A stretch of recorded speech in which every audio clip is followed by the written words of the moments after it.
चलो, so good morning all of you. आ गए सब लोग? Shall we begin? यस। तो बच्चों, आप लोगों को एक होमवर्क दिया था मैंने, छोटा सा होमवर्क था। आई hope you have completed it. 2 minute में डिस्कस करते हैं और आगे बढ़ेंगे।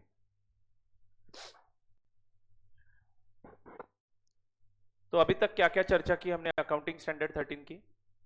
एज पर AS 13 हमें अकाउंटिंग ऑफ इन्वेस्टमेंट सीखना है, यानी बैलेंस शीट का एक छोटा सा पार्ट जो कि इन्वेस्टमेंट करके होता है, उसका अकाउंटिंग कैसे करते हैं, उसके अकाउंटिंग में क्या क्या इश्यूज है, जहां पे अलग अलग अकाउंटिंग ट्रीटमेंट्स है, वहां पे कौन सी ट्रीटमेंट AS 13 ने सजेस्ट की है, उसके पीछे के लॉजिक्स क्या है, ये सारी बातें हम लोगों ने इस अकाउंटिंग स्टैंडर्ड के माध्यम से करनी है। Is it right?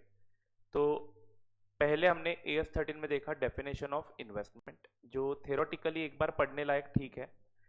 Investments are the assets held by the enterprises for earning income by way of interest, dividend, capital appreciation and for other benefits. Is it right? तो ये रहा इन्वेस्टमेंट का definition. Then उसके बाद हमने exclusions देखे कि AS 13 किन चीज़ों के बारे में बात नहीं करता है, जैसे कि AS 13 इनकम ऑन इन्वेस्टमेंट कैसे रिकॉर्ड करना है उसके बारे में कुछ भी नहीं बोलता है। क्यों? क्योंकि वो किसी दूसरे स्टैंडर्ड में कवर्ड है। AS 13 रिटायरमेंट बेनिफिट के जो इन्वेस्टमेंट्स है उसके अकाउंटिंग के बारे में कुछ भी नहीं बोलता है। क्यों? क्योंकि AS 15 नाम का एक अकाउंटिंग स्टैंडर्ड है जो रिटायरमेंट बेनिफिट के इन्वेस्टमेंट का अकाउंटिंग उस स्टैंडर्ड में बताता है। लीज्ड एसेट के केस में कैसे अकाउंटिंग करना है वो AS 19 में बताया है, तो AS 13 बोलता है कि मैं इसके ऊपर की कोई बात नहीं करूंगा।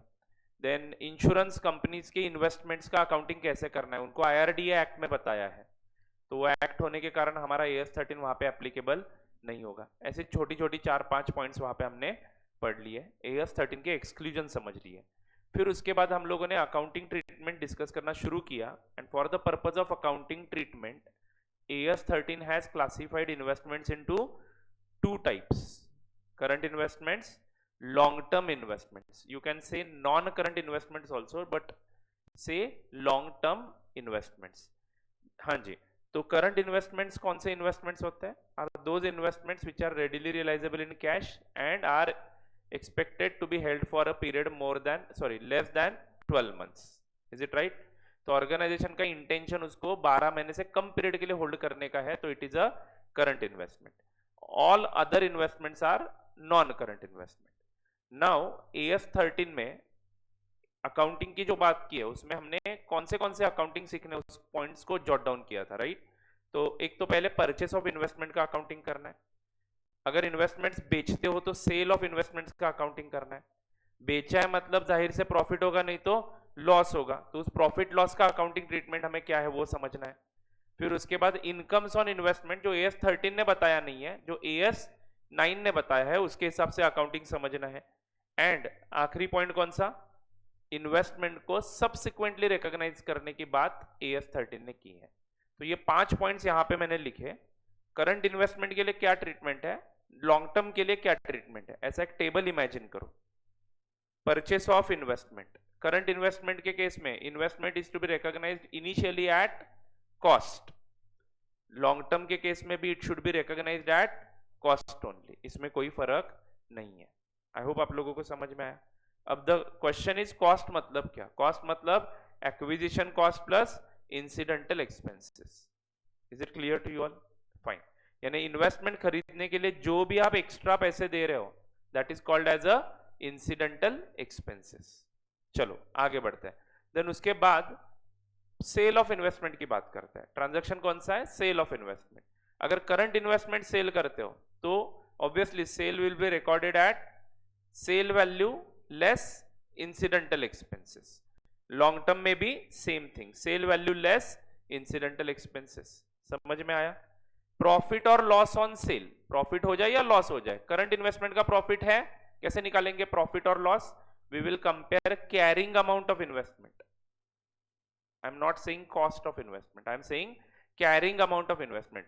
क्या ओरिजिनल रिकॉग्निशन अगर कॉस्ट पे हुआ है इन्वेस्टमेंट का, करंट हो या लॉन्ग टर्म हो, अगर इनिशियल रिकॉग्निशन कॉस्ट पे हुआ है तो जरूरी है क्या कि कॉस्ट ही आगे कंटिन्यू होना चाहिए एज ए कैरिंग अमाउंट? पहले साल वो सेम रहेगा, बट अगले फर्स्ट ईयर के एंड में हमें सब्सिक्वेंट रिकॉग्निशन भी तो करना है, तो सब्सिक्वेंट रिकॉग्निशन हम लोअर अमाउंट पे भी कर सकते हैं। तो carrying amount will be can be different than cost और it may be same like cost.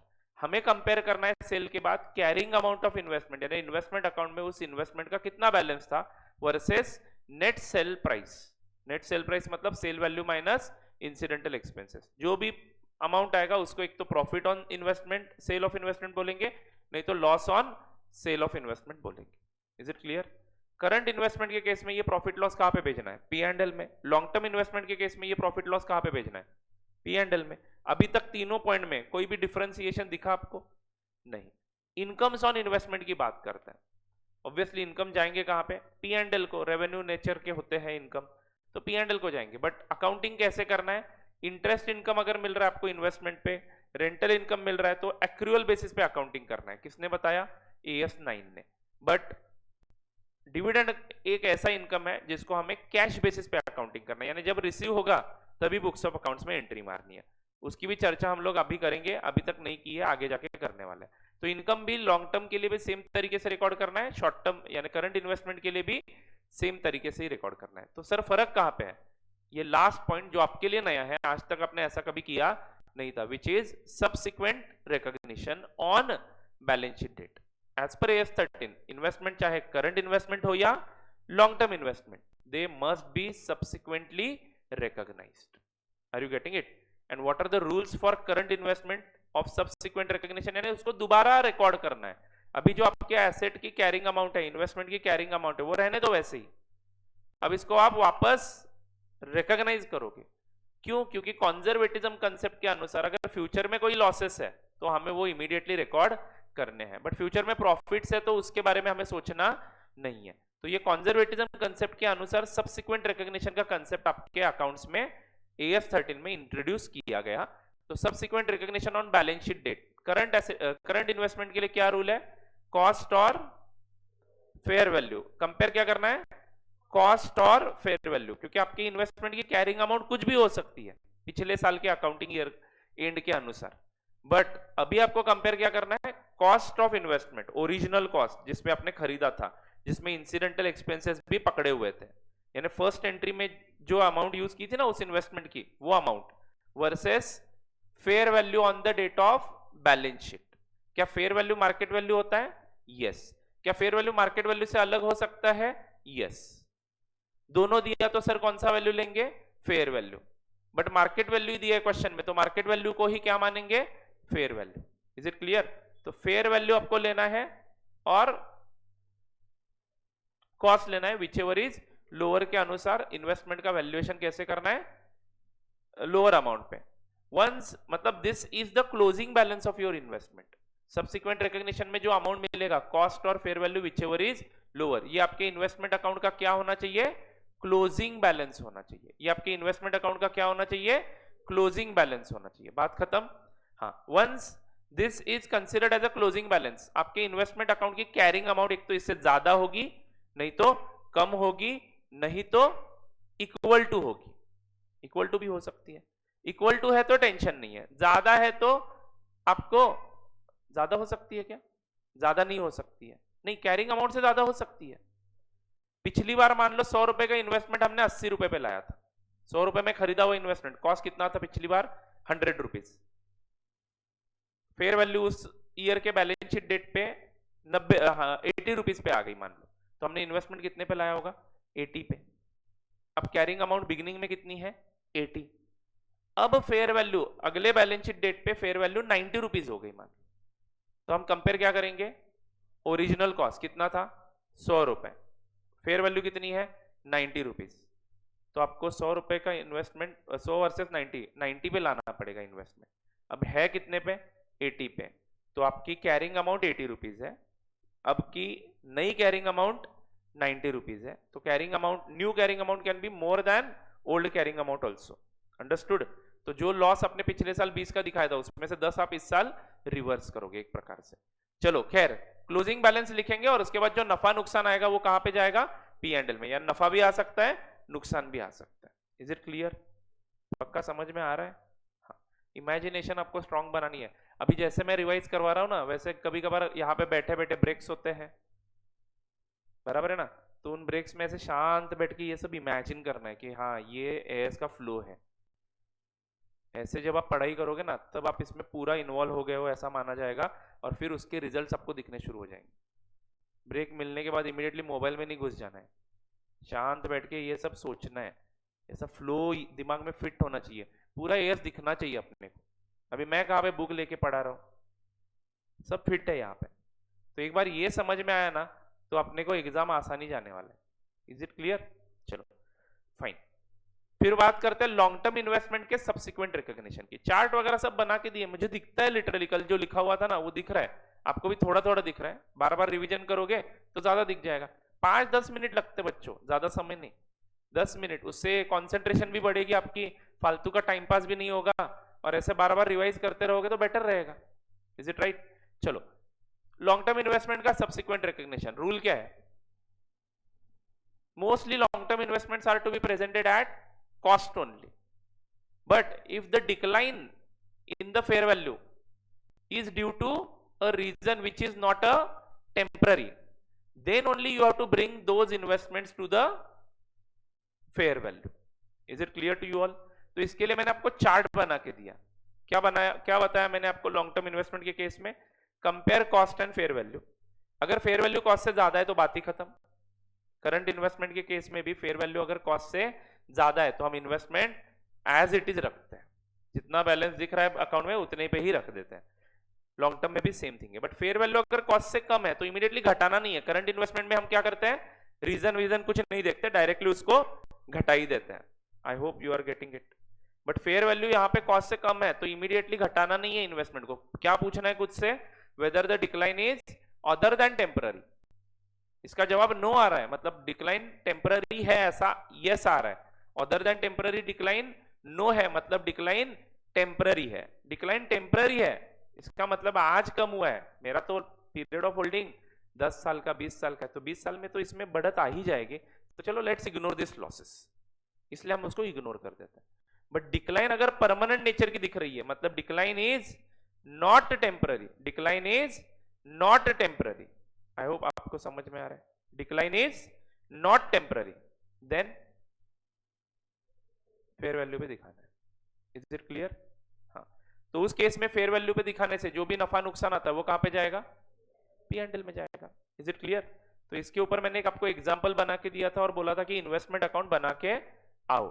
Is it right? तो बच्चों यहां पे अगर मैं देखूं,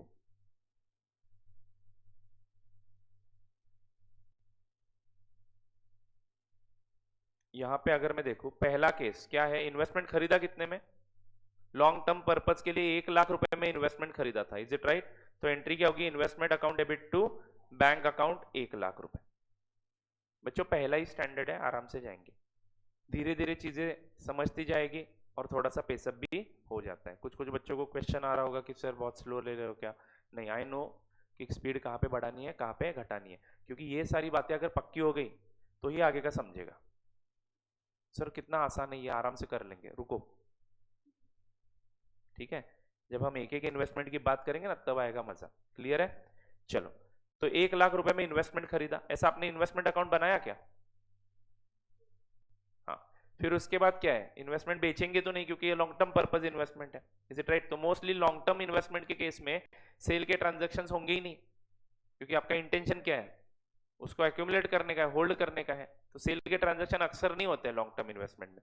यानी पॉइंट टू बी नोटेड, अगर आपके क्वेश्चन में इन्वेस्टमेंट खरीदने के बाद 2-3 महीने में ही बेचा तो क्या समझना है, वो करंट इन्वेस्टमेंट है।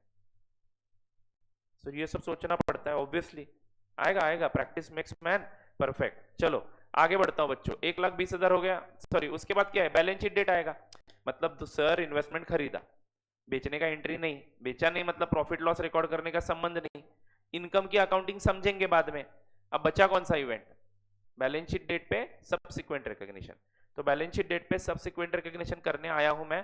केस 1 के अनुसार फेयर वैल्यू कितनी है, 1,20,000, कॉस्ट कितनी है 1 लाख, फेयर वैल्यू कितनी है 1,20,000, विच एवर इज लोअर के अनुसार इन्वेस्टमेंट कितने पे दिखने चाहिए, sorry whichever is lower नहीं है, is there any decline in the investment value, no, actually increase ही दिख रही है, तो investment will be continue to be shown at cost. तो यहां पे क्या लिखूंगा मैं, by balance carried down how much 1 lakh.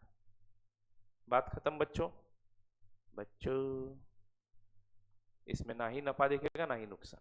But second case में कॉस्ट कितनी है 1 लाख, फेयर वैल्यू कितनी है 80,000। डिक्लाइन है क्या? Ask yourself whether this decline is temporary और अदर देन टेम्पररी। टेम्पररी, तो टेम्पररी है तो इग्नोर करो। इन्वेस्टमेंट कितने पे दिखाओ? No profit no loss. Understood? But third case में डिक्लाइन 70,000 पे हुआ है, 1 लाख का इन्वेस्टमेंट 70,000 पे आया है, क्या लॉस बुक किया जाए? Check whether the decline is temporary या other than temporary. Other than temporary मतलब क्या? परमानेंट। परमानेंट डिक्लाइन है मतलब फ्यूचर में ये शेयर ऊपर आने में समय लगेगा या फिर ये नहीं आएगा, तो लॉस घोषित कर दिया जाएगा क्या? क्या इन्वेस्टमेंट बेचा आपने? नहीं, फिर भी लॉस दिखाओगे? यस। क्यों? कंजर्वेटिज्म, प्रोविजन कर रहे हैं। क्या बुरी बात है? तो बेटा 70,000 पे इन्वेस्टमेंट लाएंगे और हमारे बिजनेस के प्रॉफिट में से 30,000 रुपए साइड में निकाल के रखेंगे। झूठ मूठ की एंट्री, इन्वेस्ट एसेट को कम करके दिखाया हमने। अंडरस्टूड? बराबरी तो है। फ्यूचर में बेचोगे तो 70 नहीं 60 में भी बेचा जाएगा, तब 10 का ही नुकसान आएगा। अभी आप ये नहीं करते हो तो 30,000, मान लो ये 30 लाख होता तो 30 लाख रुपए का प्रॉफिट आपका अननेसेसरीली दिखता, एक्स्ट्रा लॉस में हो आप एक्चुअली इन्वेस्टमेंट्स पे, बट उसका अकाउंटिंग ना करने के कारण आपके प्रॉफिट्स हायर दिखते।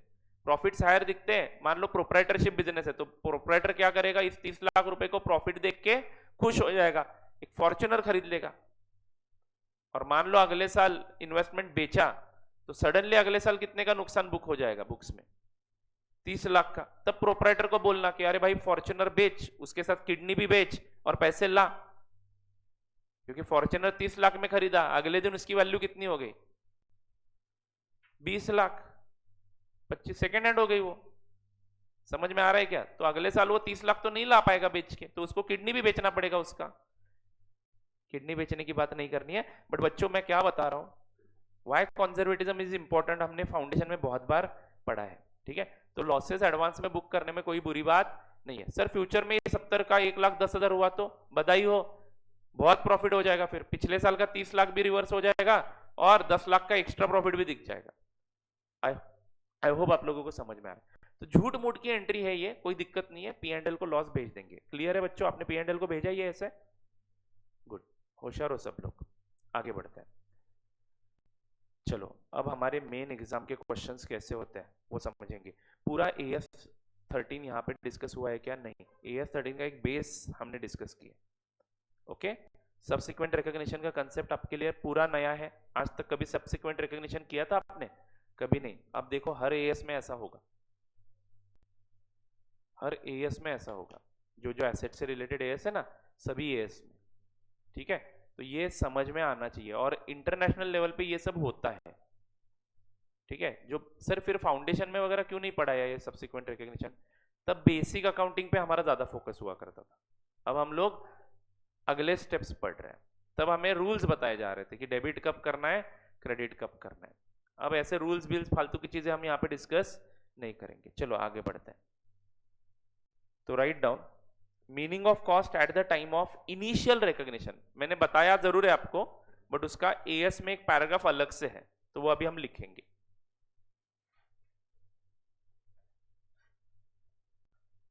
Meaning of cost at the time of initial recognition.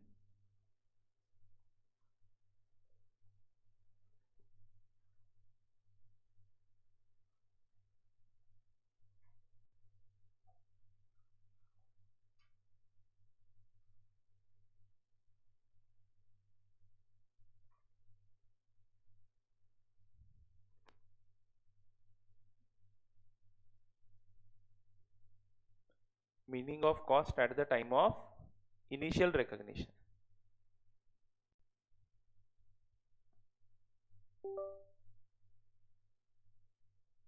Number 1,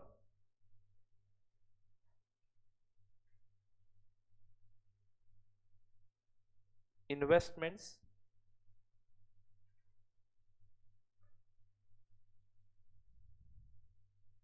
acquired through cash or bank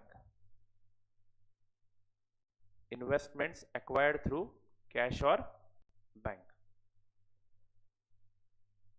दोस्तों अभी आपको समझ में आना चाहिए। ओके, इनिशियल रिकॉग्निशन मतलब क्या? First time recording. First time recording के वक्त करंट इन्वेस्टमेंट मैंने कौन से अमाउंट से रिकॉर्ड करने के लिए बोला था? कॉस्ट पे रिकॉर्ड करने के लिए बोला था। तो वो कॉस्ट शब्द जो यूज किया है उसको AS13 ने डिफाइन किया है कि कॉस्ट मतलब क्या। हमें पता है कॉस्ट मतलब original cost of investment plus incidental expenses. Is this clear to you all? Fine. तो कॉस्ट मतलब क्या वो हमें समझना है। Are you all getting it? Fine. तो दोस्तों इन्वेस्टमेंट्स एक्वायर्ड थ्रू कैश और बैंक मतलब मैंने पैसा देके इन्वेस्टमेंट खरीदा है। पैसा मतलब एक तो पेमेंट कैश में किया है, नहीं तो बैंक के थ्रू किया है। तो सर और कौन सा तरीका होता है? मैं मेरा साइकिल देके भी रिलायंस के शेयर एक्वायर कर सकता हूं ना। तो उस केस में अकाउंटिंग कैसे करना है उसकी चर्चा हमने की नहीं थी, राइट? तो वो AS13 में वो सिचुएशन भी कवर किया है। यानी ऐसा भी कोई बिजनेस होगा, ईपीए ने मान लो प्रोजेक्टर देके रिलायंस के शेयर्स खरीद लिए, तो फिर अकाउंटिंग कैसे होगी ईपीए के बुक्स में? इन्वेस्टमेंट है ना एक प्रकार से रिलायंस के शेयर्स में, पैसा कैश में नहीं दिया है। तो वो केस में कॉस्ट कैसे निकालना है वो भी चर्चा अभी हम करेंगे। इन्वेस्टमेंट एक्वायर्ड थ्रू कैश और बैंक, इसकी चर्चा हम ऑलरेडी कर चुके हैं। लिखेंगे कॉस्ट ऑफ एक्विजिशन, नहीं तो cost is equal to purchase cost plus incidental expenses.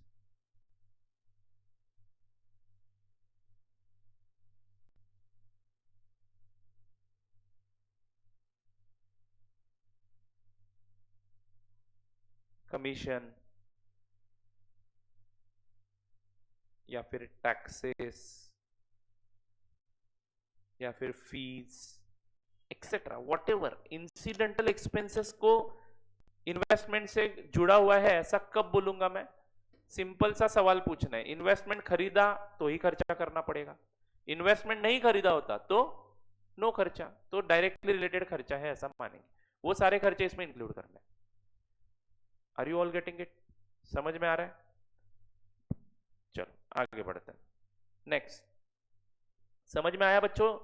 Investment acquired through cash और bank, cost is equal to purchase cost plus incidental expenses. वो जो मैंने लिख के दिया था ना, वो इन्वेस्टमेंट एक्वायर्ड थ्रू कैश और बैंक के पॉइंट ऑफ व्यू से ही सब पढ़ाया था, बराबर ना? क्योंकि 99% ट्रांजैक्शन ऐसे ही होने वाले हैं। एक आध रेयर ट्रांजैक्शन हो सकता है जिसमें investment acquired by issue of, लिखेंगे number 2,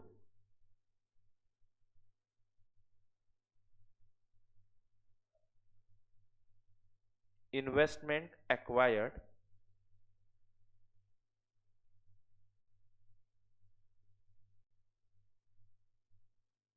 by issue of shares or other securities. Investment acquired by issue of shares or other securities.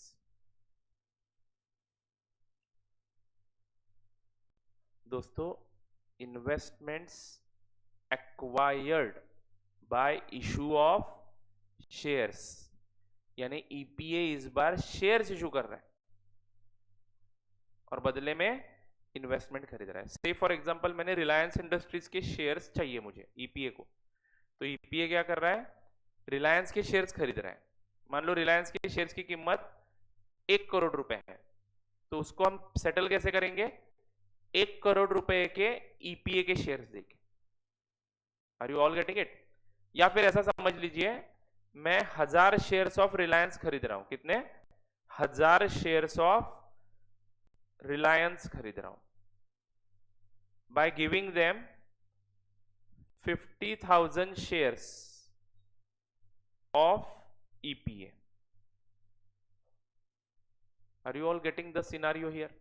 ये एग्रीमेंट हुआ है अंबानी जी और मेरे में कि मैं उनके 1000 शेयर्स खरीदूंगा और मेरे कंपनी के कितने शेयर्स उनको दूंगा? 50,000 शेयर्स दूंगा।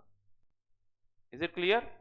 EPA is acquiring 1000 share. स्वरूप अमलजरे के नाम पे शेयर्स नहीं होंगे, किसके नाम पे होंगे? Can a company be a shareholder in another company? Obviously yes. Holding subsidiary mechanism क्या है? एक्स लिमिटेड होल्ड्स 50% से ज्यादा capital of Y limited. Sir क्या बात कर रहे हो, कंपनी पर्सन थोड़ी है, अरे नालायक, पर्सन है, सेपरेट लीगल एंटिटी। याद है ना, कंपनी कॉन्ट्रैक्ट में एंटर कर सकता है, तो कंपनी अपने नाम पे शेयर्स खरीद सकता है। तो EPL limited is purchasing shares of Reliance limited by giving them its own shares. ऐसा हो सकता है क्या? होल्डिंग सब्सिडरी के मैकेनिज्म में सब्सिडरी होल्डिंग कंपनी का शेयर्स खरीद सकता है क्या? अरे सॉरी, मैं गलत पूछ रहा हूँ, गलत टाइम पे पूछ रहा हूँ, लॉ में अभी तक नहीं पढ़ाया होगा ना, बराबर, फाउंडेशन में नहीं हुआ होगा। खैर हो जाएगा, अभी 18 नंबर का सेक्शन है। अभी क्या सर क्या पढ़ा रहे लॉ में, कौन सा एक्ट? कंपनीज एक्ट शुरू हुआ ना, हाँ। तो कौन से सेक्शन पे हो आप? 1% कंपनी, सेक्शन 3। ओके, आ जाओगे आ जाओगे, 18 पे है वो। खैर देखो, दोनों सब्जेक्ट साथ में चलेंगे। अभी हम भी कंपनी का अकाउंट्स पढ़ रहे हैं, आप कंपनी एक्ट पढ़ रहे हो, तो दोनों सब्जेक्ट साथ में चलते ही है। चलो खैर जान दो, अभी अपने को फोकस करना है इस चीज पे। 1000 शेयर्स ऑफ रिलायंस खरीदे और 50,000 शेयर्स ऑफ ईपीए दे दिए उनको। Are you getting it? तो अकाउंटिंग किसके बुक्स में डिस्कस कर रहा हूं मैं?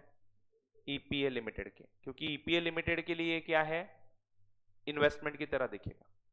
एम आई राइट? सिमिलरली रिलायंस के लिए भी क्या दिखेगा, ये रिलायंस भी तो क्या कर रहा है, ईपीए के शेयर्स ले रहा है by giving 1000 shares of their own company. समझ में आ रहा है क्या? खैर ईपीए के बुक्स में बात कर रहा हूं मैं, ईपीए ने शेयर्स एक्वायर किए, कितने? 1000 शेयर्स। अब मान लेते हैं कि इन 1000 शेयर्स की फेयर वैल्यू मार्केट में 100 रुपए के हिसाब से है। मानते हैं बच्चों, एक शेयर कितने का है? 100 रुपए का। तो 1000 शेयर इंटू 100 कितना हुआ? 1,00,000 रुपए। अरे बोलो। और हमारे ईपीए की फेयर वैल्यू मार्केट में 20 रुपए है, तो 50,000 इंटू 20 कितना हुआ ये? 10 लाख। अंडरस्टूड? यानी सिंपल भाषा में बताया जाए तो मैं उनके 1 लाख के शेयर्स खरीद रहा हूं और मेरे कितने शेयर्स दे रहा हूं मैं? 10 लाख फेयर वैल्यू के शेयर्स दे रहा हूं। So the question is now, fair value मतलब समझते हो ना, मार्केट वैल्यू। हमारे ईपीए का मार्केट वैल्यू एक शेयर का कितना है? 20 रुपए ही है खाली। तो मैं उनको मेरे 20 रुपए वाले 50,000 शेयर्स दे रहा हूं, यानी 10 लाख रुपए का वर्थ उनको दे रहा हूं, और बदले में मैं हासिल एक्वायर कितने का वर्थ कर रहा हूं? खाली 1 लाख। ठीक है सर, फिर आप मतलब यहाँ पे उल्लू बन गए। जान दो ना, वो बात इंपॉर्टेंट नहीं है, ये डील हो चुका है। समझ में आ रहा है कि ये डील हो चुका है? कुछ ना कुछ कैलकुलेशन होगा मेरे दिमाग में, उनके दिमाग में, इसीलिए ये एक्सचेंज रेशियो डिसाइड हुआ होगा अंबानी जी और मेरे बीच में। बोलो ना रे बच्चों। तो अब द क्वेश्चन इज, एएस 13 छोड़ दो, सिंपल अकाउंटेंट को क्वेश्चन आएगा, एंट्री तो अकाउंटेंट बता देगा, एंट्री क्या करेगा accountant? Investment in Reliance shares, बराबर ना? ये डेबिट करूंगा to equity share capital account. बराबर बोल रहा हूं मैं, क्योंकि ईपीए ने शेयर्स इशू कर दिए, कितने? 50,000 शेयर्स। बराबर है कि नहीं बच्चों? बट इन्वेस्टमेंट अब बुक्स में 1 लाख में दिखाया जाए या 10 लाख में दिखाया जाए, और आगे जाके मैं बताऊं, फेयर वैल्यू 20 रुपए है ईपीए के शेयर की, ईपीए के शेयर की फेस वैल्यू 10 रुपए है। तो अगर ये लॉजिक लगाया जाए तो मैं 5 लाख के शेयर इशू कर रहा हूं। तो चलो 1 लाख में इन्वेस्टमेंट दिखाऊं जो कि रिलायंस के शेयर का फेयर वैल्यू है, 10 लाख में दिखाऊं जो कि अपने शेयर का फेयर वैल्यू है, मार्केट वैल्यू, मतलब मार्केट में शेयर अपना 20 रुपए में ट्रेड होता है, और अपने शेयर का फेस वैल्यू कितना है? 10 रुपए। तो मैं इन तीन में से कौन से अमाउंट पे 10 रुपए के हिसाब से जाते हो तो 5 लाख रुपए हो जाएगा। तो 5 लाख पे ट्रांजैक्शन को रिकॉर्ड करूं, या 1 लाख पे रिकॉर्ड करूं, या 10 लाख पे रिकॉर्ड करूं? सोच क्या रहे हो? आपको कुछ पता नहीं है, क्या रेफर करना पड़ेगा? एएस 13। एफर्ट तो ऐसा लगा रहे हो कि आप अकाउंटिंग के एक्सपर्ट ही हो जाओगे कुछ दिनों में। तो अभी समझा एएस क्यों बनाया? ऐसे क्वेरीज आएंगे फ्यूचर में, सब आपको क्या प्रेफर करना है वो पता होना चाहिए। खैर पढ़ाई इतनी करनी पड़ेगी कि उस वक्त आपको ये सब पता होगा, आप आंसर भी करने के लिए एबल हो जाओ, ठीक है। बट ये समझना पड़ेगा, मैंने बोला ना हर दिन नई चीज पढ़ेंगे, ऐसा एक भी दिन नहीं है अपने सीए इंटर के बैच में, अकाउंट्स में स्पेशली, कि सेम कंसेप्ट हम रिपीट कर रहे हैं बार बार। हर दिन नई चीज पढ़ोगे, हर दिन कुछ ना कुछ, एक 10-15 मिनट का एक्स्ट्रा ज्ञान तो आपको मिलने ही वाला है, ठीक है। अब कल के लेक्चर में कहां पे पता था कि ये सब आगे बदलने वाला है सब डिस्कशन, बट लिंक कर रहे हो ना सारी चीजें। प्रॉब्लम क्या है, सिलेबस इतना वास्ट है कि बाद में हम लोग पूरे बिखर जाते हैं, क्या कहां पे है, कहां से शुरू किया था, कहां पे खत्म कर रहे हैं, कुछ समझ में नहीं आता है। तो आप लोगों को एक एक चीज बार बार रिपीटेडली रिवाइज कर करके ध्यान में रखनी है कि ये फ्लो में सर ने पढ़ाया था, ये फ्लो में मुझे ध्यान में रखना है। चलो बात करते हैं ये कैसे रिकॉर्ड करना है, ठीक है। तो दोस्तों AS13 जब हम पढ़ेंगे तब ऐसे सिचुएशन में आपको बताया गया है परचेस ऑफ इन्वेस्टमेंट या फिर cost of investment, what are we discussing right now, cost of investment acquired will be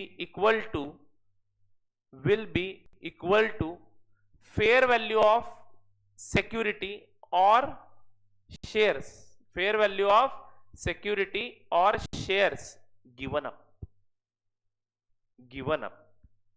समझ में आ रहा है? तो इन्वेस्टमेंट आपको कितने में दिखाना है, fair value of security given up पे दिखाना है।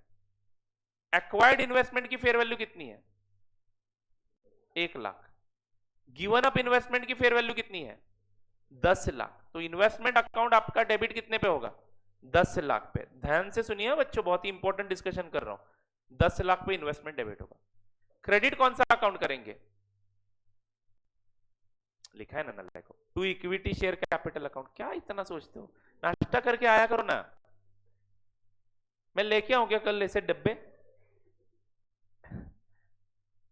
पहले आने के बाद एक 15 मिनट बस खा पी लेते हैं सो दैट आपको एनर्जी आ जाए। डिस्कशन करना जरूरी है यार, ऐसा क्यों करते हो, मैंने क्या बिगाड़ा है आपका, बोलिए। टू शेयर कैपिटल अकाउंट कितना,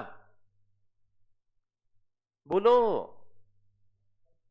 10 लाख कर दूं सर, तभी तो डेबिट क्रेडिट मैच होगा। नलायक, बोला था फाउंडेशन में, whenever shares are issued they will be always recorded at face value. Inter में आने के बाद नियम बदलता नहीं है, share capital is always recorded at face value only. तो how many shares you are issuing, अगर मैं स्टूडेंट होता तो मैं ब्रैकेट में लिखता 50,000 शेयर्स इनटू फेस वैल्यू के 10 रुपीज, 5 लाख। तो सर ऊपर का पैसा, सिक्योरिटीज प्रीमियम अकाउंट 50,000 इंटू 10 कितना, क्या ये सिक्योरिटीज प्रीमियम कैश में मिला है आपको, रिलायंस के शेयर्स के फॉर्म में मिला है। क्या बात कर रहे हो सर, कुछ नया नया ही सुनने को मिलता है, इंपॉर्टेंट है ये, आगे जाके बहुत काम आने वाला है, ठीक है। तो जरा चीजों को ऑब्जर्व करना सीख लो। समझ में आया एंट्री कैसे करना है, भाड़ में जाइए दोनों अकाउंट, ये बुक्स में वैसे भी लाइबिलिटी साइड में दिखने वाले हैं, इज इट राइट। इन्वेस्टमेंट कितने पे दिखाना है वो किसने बताया, AS13। मतलब ये अमाउंट पहले फिक्स करो AS13 का रेफरेंस लेके।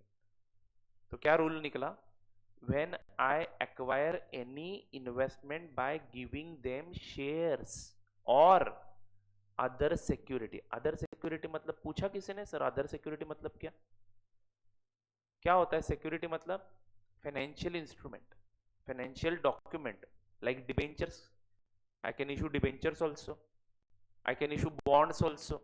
समझ में आ रहा है क्या, तो मैं शेयर्स इशू कर सकता हूं, मेरे कंपनी के डिबेंचर्स इशू कर सकता हूं, ये मोस्टली कॉमन सिक्योरिटीज है। और भी सिक्योरिटीज है वैसे भी, शेयर वारंट्स इशू कर सकता हूं, बट चलो उतना डिटेल में जाने की जरूरत नहीं है। अदर सिक्योरिटी में डिबेंचर लिख सकते हो आप लोग एग्जाम्पल के तौर पे। अदर सिक्योरिटी मतलब एग्जाम्पल क्या लिखो यहाँ पे, डिबेंचर्स। तो डिबेंचर भी तो इशू कर सकता हूँ ना मैं मेरे कंपनी के, प्रेफरेंस शेयर इशू कर सकता हूँ, लेकिन इशू ऑफ शेयर्स में आ गया वो। तो दोस्तों जरा ध्यान दे दो यहाँ पे, investment acquired by issue of shares और अदर सिक्योरिटी, यानी फाइनेंशियल इंस्ट्रूमेंट देके अगर आप किसी का फाइनेंशियल इंस्ट्रूमेंट एक्वायर कर रहे हो या फिर कोई भी इन्वेस्टमेंट एक्वायर कर रहे हो, तो उसकी कॉस्ट कितनी होनी चाहिए, cost of investment is equal to fair value of asset given up, fair value of security given up, fair value of security given up. तो ये सब एग्जांपल वगैरह लिखने की जरूरत नहीं है, बस याद में रख पाओगे ना। हाँ बोलते के देखो, चलो लिखो, investment acquired by issue of shares और other security, cost of investment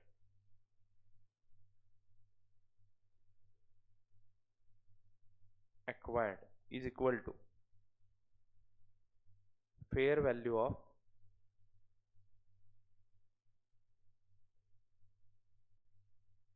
security given up, खत्म। Fair value of security given up, समझ में आएगा ना इतना?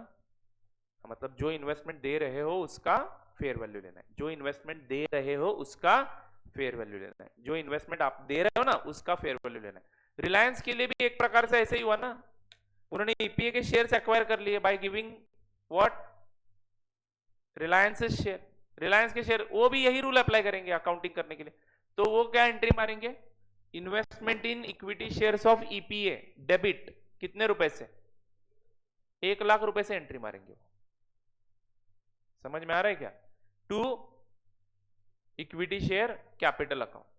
अब उनके इक्विटी शेयर कैपिटल अकाउंट का फेयर वैल्यू कितना है देखना, फेस वैल्यू कितना है देखना पड़ेगा। अगर सस्ते में दे रहे हैं तो डिस्काउंट रिकॉर्ड कर लेंगे, समझ में आ रहा है क्या? एंड अगर ज्यादा प्राइस लगा के दे रहे हैं तो प्रीमियम रिकॉर्ड कर लेंगे, जान दो। समझ में आया? सर इसके ऊपर क्वेश्चन आता है क्या, एमसीक्यू बन सकता है इसके ऊपर? आगे बढ़ते हैं। Number 3,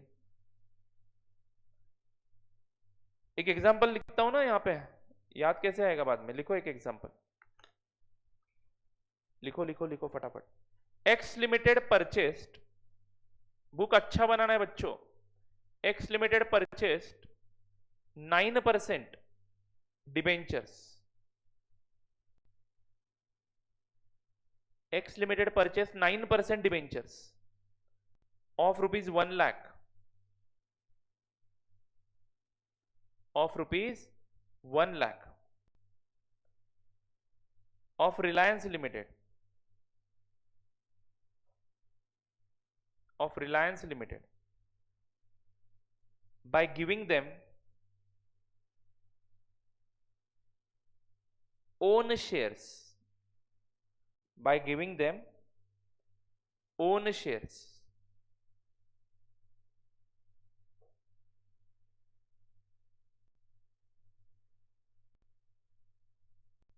by giving them own shares of fair value of rupees 2 lakh, by giving them own shares of fair value of rupees 2 lakhs।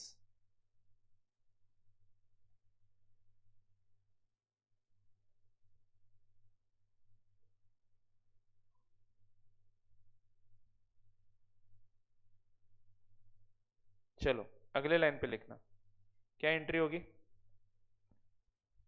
Answer लिखना, आंसर एंट्री लिखते direct, investment in debentures of Reliance account debit, investment in debentures of R limited, investment in debentures of R limited debit. Amount कितना लिखूंगा, rule apply करना पड़ेगा AS 13 का, fair value of asset acquired, कितने की है fair value of asset acquired, 1 lakh रुपए, बराबर है ना?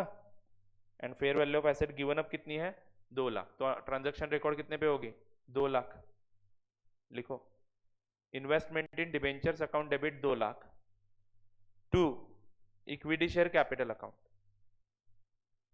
To equity share capital account, कितना लिखेंगे, 2 लाख। अभी यहाँ पे face value of equity shares not given, तो हम क्या एज्यूम करेंगे, fair value is equal to face value. समझ में आया? अरे बोलो, चलो आगे बढ़ते हैं, समझा ना? कोई डाउट? पक्का? Roman 3, investment acquired by giving another asset,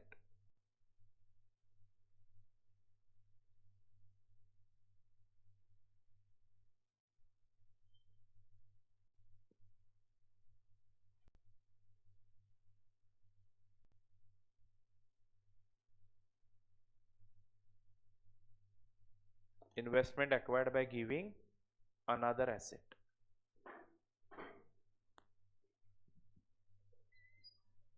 Investment acquired by giving another asset.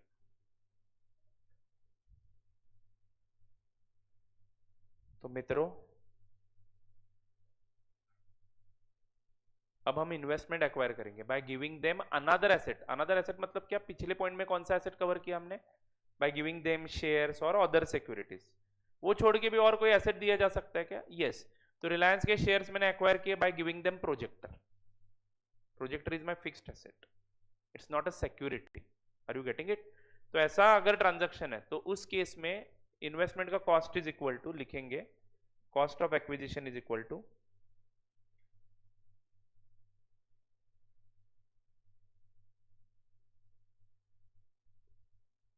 cost of acquisition is equal to fair value of asset given up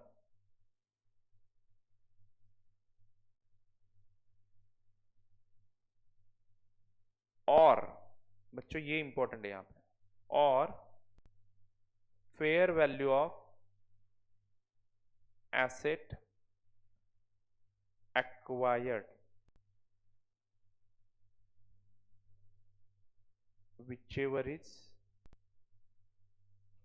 whichever is more clearly evident, more clearly evident, whichever is more clearly evident.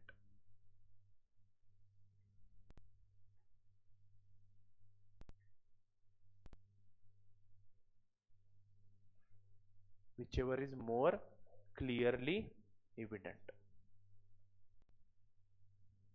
मतलब बच्चों whichever is lower नहीं बोल रहा हूं. Good morning जो whichever is lower interpret कर रहे हैं, गुड मॉर्निंग एवरीवन, ध्यान देना है. क्या बोला है मैंने? Fair value of asset given up. मेरे एग्जांपल में मैंने क्या खरीदा? रिलायंस के share. Fair value of asset given up, sorry, Reliance के शेयर मैंने कैसे खरीदे? Bye giving them projector. तो मैं क्या गिव अप कर रहा हूं? प्रोजेक्टर. तो प्रोजेक्टर का फेयर वैल्यू. प्रोजेक्टर का फेयर वैल्यू कहां से निकालोगे?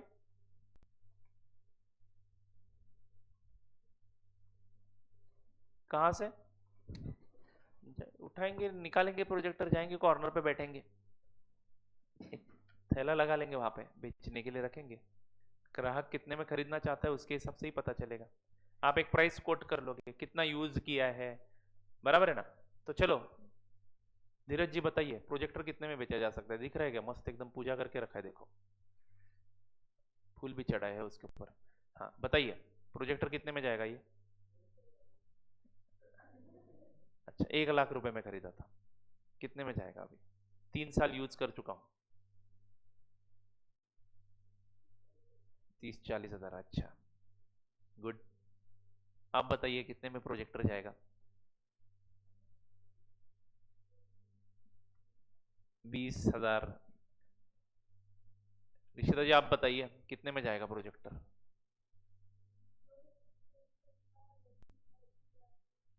उसके हिसाब से जाएगा. तो एक फेयर वैल्यू आई 30-40 हजार, एक फेयर वैल्यू आई 20,000, एक फेयर वैल्यू कंडीशनल आया, कितना डिप्रिसिएशन वगैरह है वो सब कैलकुलेट करके, बराबर है ना? रिलायंस का शेयर का आज का फेयर वैल्यू मैं अगर पूछूं तो क्या करोगे? गूगल करेंगे सर, 9:15 बजे रुकने दो, देखते सुबह, और सबका आंसर क्या आएगा? सेम आएगा. तो which one is more clearly evident here? Answer मिला. तो दोस्तों मोर क्लियरली एविडेंट वैल्यू को आपको समझना पड़ेगा. जो ज्यादा करेक्ट है उस वैल्यू पे रिकॉर्ड करो. मतलब ये यहां पे कंफ्यूज्ड है कि ये वैल्यू ले लूं या वो वैल्यू ले लूं. अगर आप ऑब्वियसली मोस्टली सिक्योरिटी एक्वायर कर रहे हो by giving them any other asset, तो take a value of security because it is more clearly evident. Are you getting it? क्योंकि अगर ये प्रोजेक्टर मैं किसी दुकान में लेके जाऊं तो कोई एक 20,000 रुपए प्राइस बताएगा, कोई एक 30,000 रुपए प्राइस बताएगा, कोई एक 50,000 प्राइस भी बता सकता है. जरूरत के हिसाब से प्राइसेस बदलेंगे. I hope you are getting it. But Reliance का शेयर मार्केट में है तो मार्केट का value is the more clear evident value. सबका आंसर सेम आएगा. 9:15 बजे अगर हम चेक कर ले तो सब लोग वही उत्तर दोगे कि रिलायंस के शेयर की आज की फेयर वैल्यू अभी की कितनी है, इतनी है। तो ये वैल्यू ज्यादा मोर क्लियरली इविडेंट है। तो याद रखना है बच्चों, मोस्टली लिस्टेड कंपनियों के केस में मोर क्लियरली इविडेंट वैल्यू आपको मिलती है। ओके, तो वहां पे वो वैल्यू लेनी है। क्लियर है? तो यहां पे आपको आंसर ऐसे ही लिखना है, which ever is more clearly evident. Okay, तो एक एग्जांपल लिख के देता हूं सो दैट आप इस कंसेप्ट को बाद में भी समझ पाओ। लिखेंगे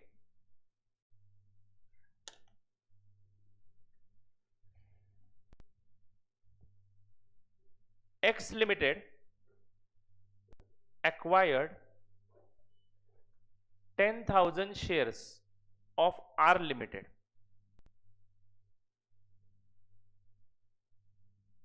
10,000 shares of R Limited by giving them company's car.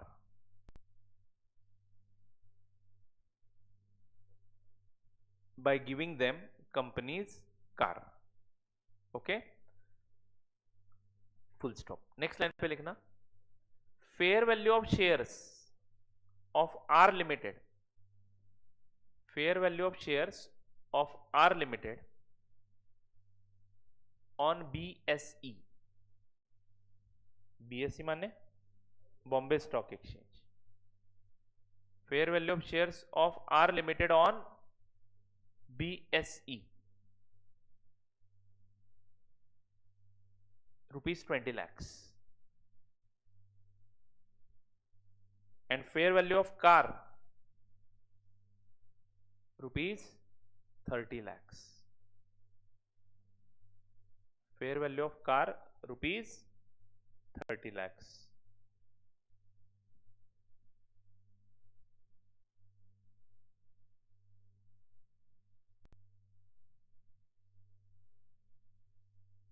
Next line पे लिखना answer.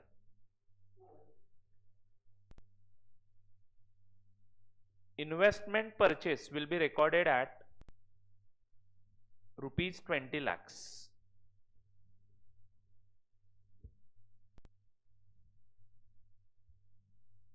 as fair value of shares is more clearly evident here. As fair value of shares is more clearly evident here.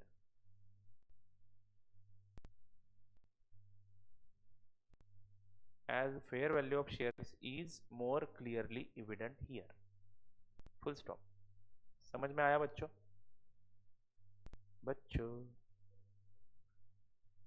चलो, done with this. Have you understood the meaning of cost? आगे बढ़ते हैं। Write down next point, star mark करके लिखना है। इन ICAI syllabus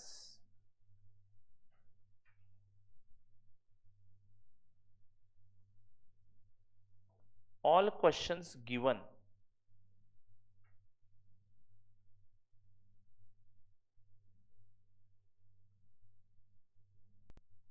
can be classified into two categories.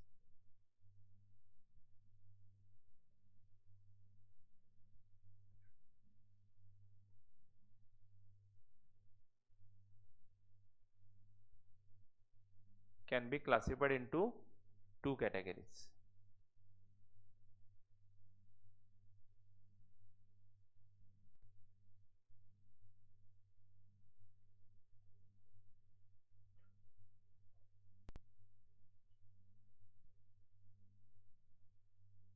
Fixed income bearing security,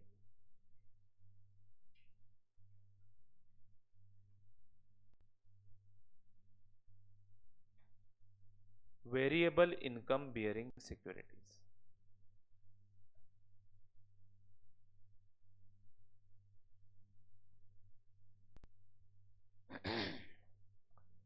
fixed income bearing securities, variable income bearing securities. तो बच्चों कहां कहां पे इन्वेस्टमेंट कर सकती है एक company? Sir investment in gold किया जा सकता है, इन्वेस्टमेंट इन सिल्वर किया जा सकता है, इन्वेस्टमेंट इन म्यूचुअल फंड्स किया जा सकता है, इन्वेस्टमेंट इन शेयर्स किया जा सकता है, इन्वेस्टमेंट इन डिवेंचर्स किया जा सकता है, इन्वेस्टमेंट इन रियल एस्टेट किया जा सकता है, इन्वेस्टमेंट इन वर्चुअल करेंसी किया जा सकता है, an number of options are there. क्या हमारे आईसीआई के बुक में सभी इन्वेस्टमेंट्स के क्वेश्चन है? Answer is no. तो जितने क्वेश्चंस आपको बुक में दिए गए हैं उनको मैं डिटेल में ऑब्जर्व करता हूं, तो आपके इन्वेस्टमेंट्स खाली दो प्रकार के ही दिखेंगे आपको क्वेश्चंस में। कौन से? Fixed income bearing securities and variable income bearing securities, यानी सिक्योरिटीज के इन्वेस्टमेंट की बात की है मोस्टली। यानी एक तो हम शेयर्स खरीदेंगे, नहीं तो हम लोग डिबेंचर्स खरीदेंगे। अब डिबेंचर्स पे ब्याज जो मिलता है वो फिक्स होता है क्या? Yes, that's why debentures are called as fixed income bearing security. Company फायदे में हो, कंपनी नुकसान में हो, कंपनी मर रही है पूरी की पूरी, सिक हो गई है, फिर भी उनको इंटरेस्ट देना ही पड़ेगा। That's why it is called as a fixed income bearing security. On the other hand, जहां पे फिक्स रिटर्न ऑफर नहीं किया जाता, दिया नहीं जाता, उसको कौन सा सिक्योरिटी बोलना है? Variable income bearing security. यानी आपको क्वेश्चंस एक तो डिबेंचर्स के पूछे जाएंगे, नहीं तो क्वेश्चंस शेयर्स के पूछे जाएंगे, नहीं तो मिक्स क्वेश्चंस पूछे जाएंगे। बट डिबेंचर्स का अकाउंटिंग थोड़ा अलग से करना है, क्योंकि उसमें एक्रूअल ऑफ इनकम है। Are you getting it? तो बहुत ही इंपॉर्टेंट है ये समझना कि डिबेंचर्स का अकाउंटिंग कैसे करना चाहिए। वेर एज शेयर्स का अकाउंटिंग थोड़ा अलग तरीके से होगा, क्योंकि शेयर्स में सिर्फ डिविडेंड नाम का इनकम नहीं देते, उसके साथ साथ बोनस शेयर्स भी दिए जाते हैं, उसके साथ साथ कभी कभार राइट शेयर्स भी इशू किए जाते हैं, तो उन सबका अकाउंटिंग भी हमें सीखना पड़ेगा। और शेयर्स में बहुत लफड़े हैं, ठीक है, समझेंगे हम एक एक करके। Are you getting it?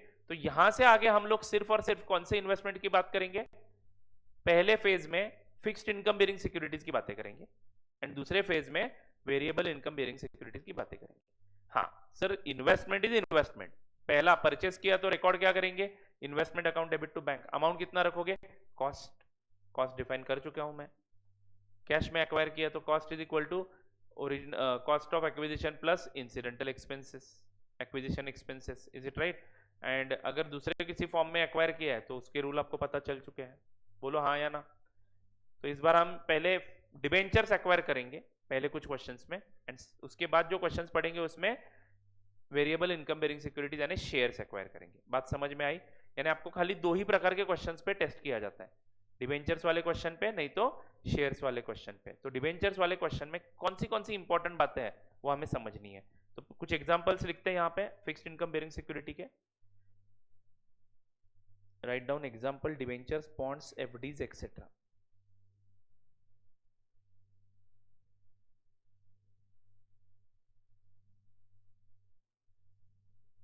जिसके ऊपर फिक्स ब्याज मिलता है इसलिए उसको फिक्स्ड इनकम बेयरिंग सिक्योरिटी बोलते हैं हम लोग।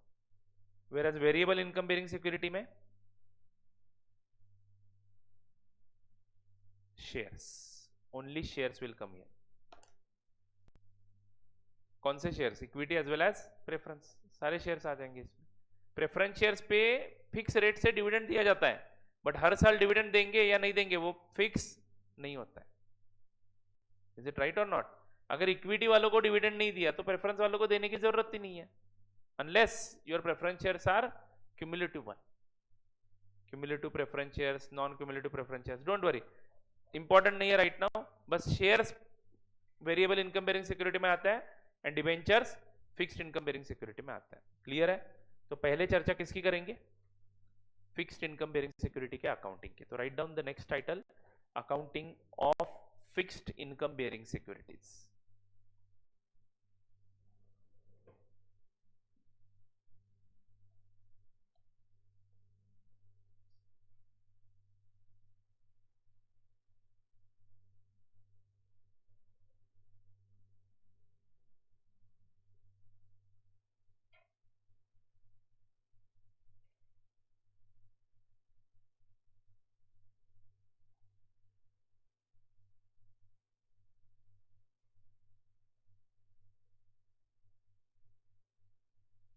Accounting of fixed income bearing securities. तो दोस्तों ये समझने के लिए पहले हमें समझना पड़ेगा features of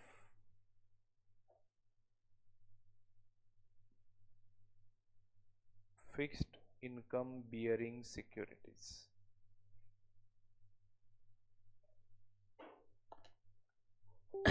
features of fixed income bearing security. बच्चों एएस का फ्लो समझते हैं वापस से एक बार। शुरू कहाँ से किया था? As 13 investment of definition of investments के साथ। फिर उसके बाद एक्सक्लूजन्स देखे, एएस 13 किसको किसको एप्लीकेबल नहीं है। फिर उसके बाद हमने अकाउंटिंग के ट्रांजैक्शंस टोटल कितने होते हैं इन्वेस्टमेंट्स के रिगार्डिंग वो समझा। परचेस हो सकता है, सेल हो सकता है, सेल हुआ तो फायदा नुकसान हो सकता है, इनकम ऑन इन्वेस्टमेंट एक हो सकता है, एंड सब्सिक्वेंट रिकॉग्निशन एक होगा। बस एएस में इतने ही 5 ट्रीटमेंट्स आपको बताए हैं, पांचों हमने डिस्कस किए हैं। इनकम के बारे में थोड़ा सा डिटेल में डिस्कशन अब होगा यहाँ पे, according to the type of investment वो भी मैंने आपको बता दिया है। वैसे इंटरेस्ट अकाउंट कैसे रिकॉर्ड करना है आपको, एक्रूअल बेसिस पे, एंड डिविडेंड खाली कैसे बेसिस पे, कैश बेसिस पे। बस इतना ही ध्यान में रखना है। फाइन। फिर उसके बाद इन्वेस्टमेंट का कॉस्ट हमने डिटेल में डिस्कस किया 3 केसेस में। और अब हम लोग जा रहे हैं आगे। हमारे आईसीएए के बुक में जितने भी क्वेश्चंस है उसको हमने कितने कैटेगरीज में बांटा है? 2 कैटेगरीज में। पहला कैटेगरी कौन सा है? फिक्स्ड इनकम बेरिंग सिक्योरिटी वाले क्वेश्चंस, एंड सेकंड कैटेगरी कौन सा है? वेरिएबल इनकम बेरिंग सिक्योरिटी वाले questions. Is this point clear to you? अब फिक्स्ड इनकम बेरिंग सिक्योरिटी शुरू करने जा रहा है तो उसका एग्जांपल हमने देखा, डिवेंचर को फिक्स्ड इनकम बेरिंग सिक्योरिटी बोला जाता है। अब इसका फीचर क्या है? ये डिवेंचर का फीचर डिस्कस कर रहे हैं हम लोग। एक feature like for example debentures पे फिक्स्ड ब्याज मिलेगा, चाहे कंपनी फायदे में है या नुकसान में, कंपनी को कंपलसरी ब्याज देना पड़ेगा। अब मैं इन्वेस्टर के एंगल से सोचूंगा बच्चों, इशू ऑफ डिवेंचर में मत जाना वापस। अभी हम कौन है? इन्वेस्टर है। अभी हम कौन है? इन्वेस्टर है। हम इन्वेस्टमेंट अकाउंटिंग पढ़ रहे हैं, तो पहले आपको साइड क्लियर करना है आपका। आप कौन हो?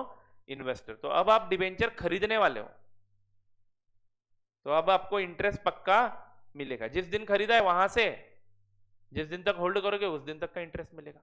Are you all getting it? तो बच्चों समझ में आ रहा है क्या? हाँ, तो लिखेंगे पहला फीचर ऑफ डिवेंचर। पहला feature of debenture A, companies issuing debentures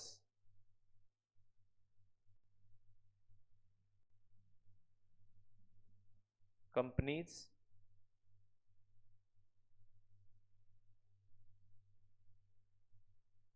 issuing debentures pays interest on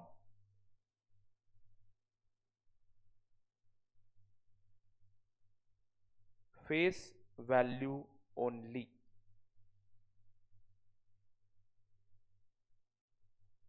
that is always calculate interest on face value। क्या ये आपको पता नहीं था? क्या पता है? पता है, थोड़ा बहुत पता है, याद करवाता हूं, रुकिए जरा फाउंडेशन में जाते हैं। अब आप कंपनी हो, इशू कर रहे हो डिवेंचर्स, तो मान लो आपके एक डिवेंचर का फेस वैल्यू 100 रुपए है, तो आप इसको कितने में इशू कर सकते हो? Can you issue it at 90 rupees? इसको क्या बोलते थे हम? Issue of debenture at discount. यानी आप अपने डिवेंचर होल्डर से 90 रुपीज लोगे और उसको 100 रुपए पे दिखाओगे बुक्स में एज ए लाइबिलिटी, एंड 10 रुपए का डिफरेंस आप कौन से अकाउंट को डालते थे? Discount on issue of debentures. याद है ना बच्चों? तो अगर इन्वेस्टर ने 90 रुपीज दिए हैं तो उसको 90 पे ब्याज मिलेगा या 100 पे ही ब्याज देगी कंपनी? 100 पे ही ब्याज देगी। ये इन्वेस्टर्स को लालच दिखाने के लिए हम उसको थोड़ा सा डिस्काउंट में इशू करते हैं। अगर कंपनी थोड़ा लेस पॉपुलर है तो डिस्काउंट में इशू करता है। Is it right? Same debentures can be issued at par also. 100 रुपए का डिवेंचर 100 में इशू किया, अब यहाँ पे कंफ्यूजन नहीं है, ब्याज भी कितने पे देना है? 100 रुपए। बट कभी कभार डिवेंचर्स डिमांडिंग है तो कंपनी 100 रुपए का डिवेंचर 120 में भी इशू कर सकती है। एम आई राइट और नॉट? तो दोस्तों इशू प्राइस अगर 120 है, यानी इन्वेस्टर कितने रुपए देगा हमें? 120, लेकिन उसको बुक्स में हम कितने में दिखाएंगे? 100 रुपए पे ही दिखाएंगे लाइबिलिटी डिवेंचर्स की। In the event of redemption हम उसको कितने रुपए देंगे? अगर फेस वैल्यू पे रिडम्पशन होने वाला है तो हम उसको 100 रुपए ही देंगे। Is it clear to you all? Fine. Interest किसके ऊपर देंगे? उसने 120 दिया है बट फिर भी कंपनी कितने पे इंटरेस्ट देगी? 100 रुपए पे। Are you all getting it? ये कंपनी ने इशू किया है तो की बात कर रहा हूं। बट आपको पता है मैं एज ए कंपनी मान लो डिबेंचर इशू कर देता हूं तो आप सब लोगों के पास क्या हो जाता है, डिबेंचर आ जाता है। Are you getting it? Debentures का रिडम्पशन होना 100% तय है या इररिडीमेबल डिबेंचर्स इशू किए जा सकते हैं? Can company issue irredeemable debentures? Can company issue irredeemable debentures? No. Debentures आपको मैक्सिमम कितने पीरियड के लिए इशू करने हैं? 20 साल। एंड अगर इंफ्रास्ट्रक्चर कंपनी वगैरह है तो 25 साल। ये कब पढ़ा था सर? नालायक को मार खाओगे, फाउंडेशन में सब पढ़ाया था, 100% पढ़ाया था। डिबेंचर का पैसा शेयर्स की तरह कोई क्यों इन्वेस्ट करेगा? कंपलसरी डिबेंचर्स रिडीम करने ही पड़ते हैं, प्रेफरेंस शेयर्स भी रिडीम करने ही पड़ते हैं, याद रखोगे? हाँ, तो डिबेंचर्स 100% रिडीम करने हैं, वापस देना है पैसा, वो लूटना नहीं है। शेयर्स का पैसा वापस कब देना है? In the event of liquidation, जब बंद होगी ना कंपनी तब। तो जिसने पहली बार टाटा का शेयर आईपीओ में खरीदा होगा ना, वो टाटा कंपनी अभी भी चल रही है, तो उसको पैसे वापस कब मिलेंगे? और टाटा कंपनी कहां तक चलेगी ऐसा लगता है आपको? मुझे तो लगता है हम मरने के बाद भी चलेगी। यानी एक बार शेयर्स में पैसा लगा दिया, वापस नहीं मिलता। यस बैंक का पैसा मेरे को वापस नहीं मिलेगा कंपनी के पास से। अंडरस्टूड और not? This risk is always there in shares.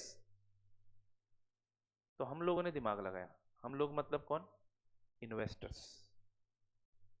आप लोगों के पास मेरे कंपनी के डिबेंचर्स हैं, मैं आपको पैसा वापस कब दूंगा? 20 साल के बाद। मैंने 20 साल के लिए डिबेंचर इशू किया, तो आपको पैसा वापस कब मिलेगा? 20 साल के बाद। लेकिन मान लो धीरज को पैसे की जरूरत है, सही है ना? पैसा अभी उसको कुछ इमरजेंसी, कुछ आईफोन खरीदना है, उसको पैसे की जरूरत है। क्या करेगा धीरज? साइड में बैठे हुए मंजुनाथ को पूछेगा कि मेरे पास ईपीए के डिबेंचर्स हैं, खरीदोगे? मंजुनाथ भी खरीदने के लिए इंटरेस्टेड है, ठीक है? तो उसने बोला यस खरीदूंगा। धीरज ने वो डिबेंचर कंपनी के पास से खरीदा था 100 रुपए का, 100 रुपए में। बट सिंस ईपीए के डिबेंचर्स को बहुत डिमांड है, धीरज ने सोचा कि चलो इसके ऊपर थोड़ा सा और प्राइस लगा के उसको बेचता हूं, तो 105 में बेचा उसने। Are you getting it?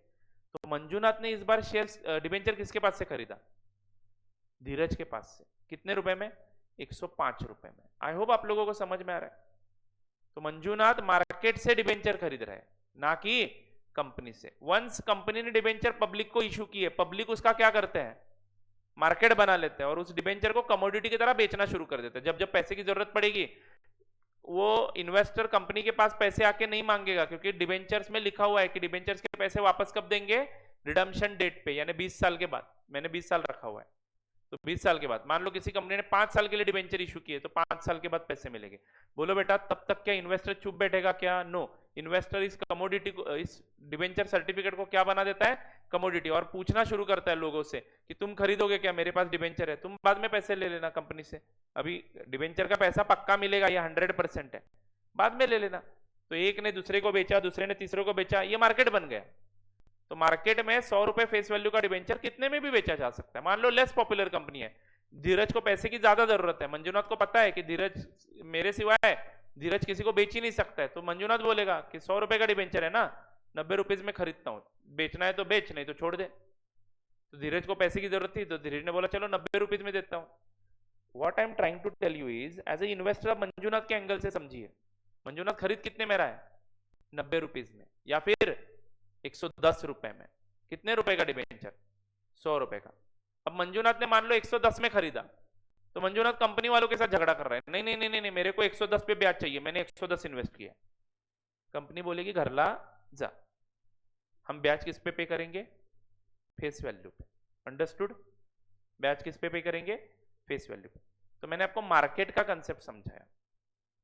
Debenture Dheeraj Manjunath directly company से भी खरीद सकता है, कंपनी से भी खरीदेगा तो 100 रुपए का डिबेंचर उसको 100 में मिलेगा, इसकी कोई गारंटी नहीं है। कितने में मिल सकता है? 90 में मिल सकता है, 120 में भी मिल सकता है। या फिर मंजुनाथ डिबेंचर कहां से खरीदेगा? डायरेक्टली फर्स्ट टाइम इशू हो रहा है तो कंपनी से खरीदेगा, ऑलरेडी इशूड डिबेंचर उसको खरीदने हैं, तो कहां से ऑप्शन है? मार्केट से खरीद सकता है।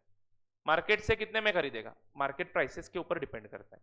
Market price can be more than face value और it can be lower than face value. क्या सभी बच्चों को यह समझ में आया? आप कितने में भी खरीदो, कंपनी इंटरेस्ट किसके ऊपर कितने पे पे करेगी? फेस वैल्यू पे। ये बात पक्की हो गई। आपने कितना इन्वेस्ट किया वो हमारे लिए जरूरी नहीं है, इंटरेस्ट हमेशा किस पे निकालना है? फेस वैल्यू पे। मैं गारंटी के साथ कहता हूं कि आपकी पहली मिस्टेक ये होने वाली है। ठीक है, देखते हैं कितने लोग मिस्टेक करेंगे और कितने लोग मिस्टेक नहीं करेंगे। अरे बोलो ना रे बच्चों, कितने बजे ब्रेक चाहिए बोलो?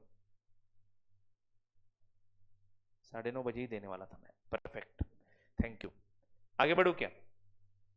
Companies issuing debenture, point number B.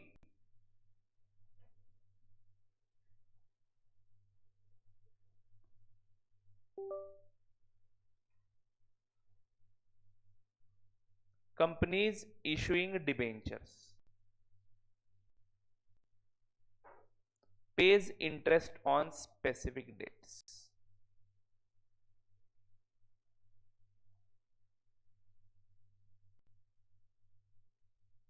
Very important point है बच्चों। Pays interest on specific dates as decided by them.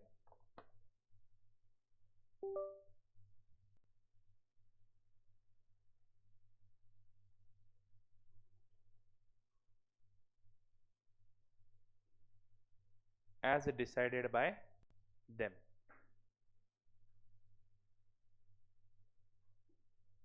Generally,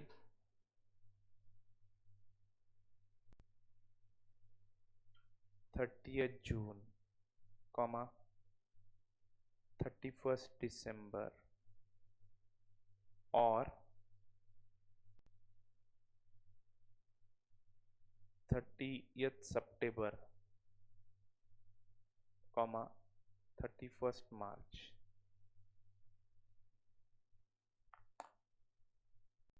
क्या ये सर? अब मंजूनाथ ने मान लो कंपनी से डायरेक्टली डिबेंचर खरीद लिए, अंडरस्टूड? 1 अप्रैल 2025 को डिबेंचर खरीद लिए, 50 लाख रुपए के डिबेंचर्स खरीद लिए कंपनी से, अंडरस्टूड? 2 अप्रैल को मंजूनाथ रिलायंस के ऑफिस में जाता है और वहां पे अंबानी जी के केबिन में डायरेक्टली घुस जाता है और बोलता है मेरा 1 दिन का ब्याज। अंबानी जी डायरेक्टली सिक्योरिटी गार्ड को फोन करेंगे और बोलेंगे इसको उठा के लेके जाओ। एम आई राइट? चलो फिर मंजूनाथ को बाहर निकाला गया। फिर 3 अप्रैल को वापस जाता है मंजूनाथ, मेरा 2 दिन का ब्याज। मिलना चाहिए ना ब्याज, एवरीडे एग्री होता है कि नहीं? उसका 50 लाख रुपए 1 अप्रैल को कंपनी के पास गया तो 1 अप्रैल से ब्याज शुरू, तो 1 अप्रैल का ब्याज। बट मान लो चलो मंजूनाथ 30 तारीख तक नहीं गया, उसको 30 तारीख को पैसे की जरूरत है, डायरेक्टली 30 तारीख को केबिन में घुस गया अंबानी जी के, बोला मेरा 1 महीने का ब्याज। मैं आया था यहाँ पे, सोचा जाते जाते ब्याज लेके जाऊं। Are you all getting the point here? ब्याज कंपनी पे कब करेगा? जब इंडिविजुअल इन्वेस्टर को जरूरत है तब, या कंपनी ने ऑलरेडी डिसाइड किया होगा डेट्स को? बच्चों करोड़ों इन्वेस्टर्स होते हैं, अगर हर एक के रिक्वायरमेंट के अनुसार हर एक को ब्याज पे करना शुरू करोगे ना तो रोज ब्याज ही पे करते रहेगा रिलायंस, धंधा कब करेगा फिर? समझ में आ रहा है ना मैं क्या बोल रहा हूं? तो कंपनी बोलते हैं आप लोग भाड़ में जाओ, आपके नीड्स गए भाड़ में। पहले ही बता रखा था डिबेंचर इशू करते समय कि डिबेंचर्स पे ब्याज कब पे करेंगे? 30 जून को 31 दिसंबर को। 30 जून को ब्याज कौन सा पे करेंगे? जहां से शुरू हुआ था ब्याज, ब्याज शुरू कब से हुआ था? 1 अप्रैल से, तो 1 अप्रैल से 30 जून तक पहला ब्याज, कितने महीनों का? 3 महीनों का। फिर अगला ब्याज कब पे होगा? 31 दिसंबर को। कहां से कहां तक का? 1 जुलाई से 31 दिसंबर तक का। फिर अगला ब्याज कब होगा? 30 जून को। कहां से कहां तक का? 1 जनवरी से 30 जून तक का। फिर अगला ब्याज कब होगा?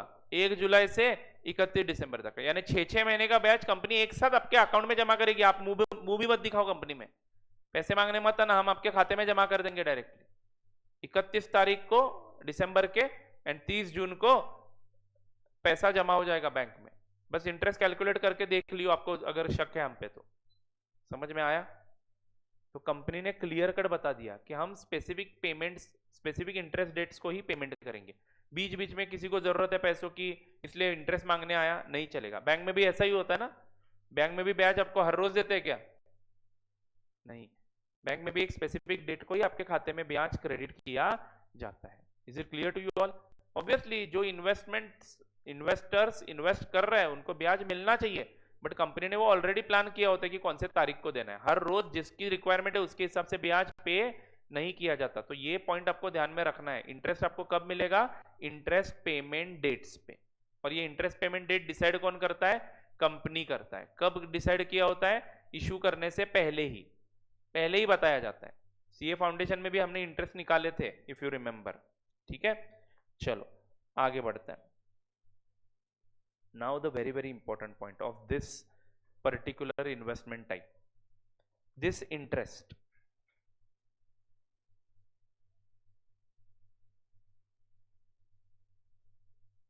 is paid to a person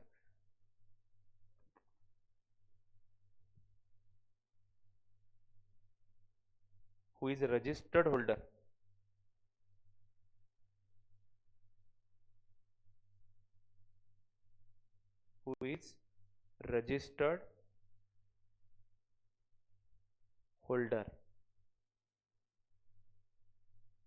of a security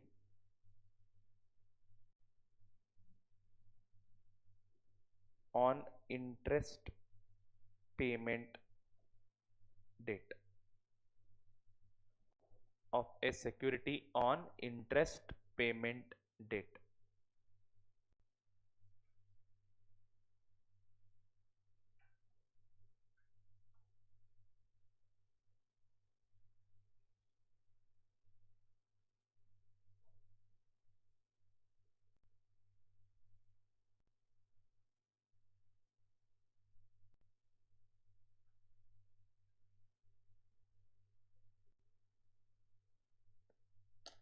ध्यान से सुनिएगा, बहुत ही इंपॉर्टेंट कंसेप्ट है। इस कंसेप्ट के ऊपर पूरा चैप्टर का ये जो फिक्स्ड इनकम बेरिंग सिक्योरिटी है ना, वो डिपेंडेंट है। ये समझा तो this topic is very easy.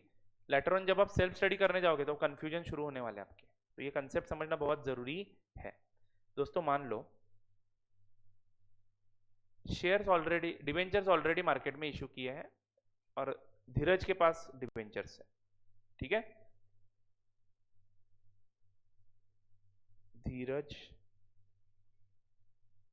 Holding debentures, holding बोला है मैंने, उसने कब खरीदा था वो इंपॉर्टेंट नहीं है। Dheeraj holding debentures from 1/4/2025।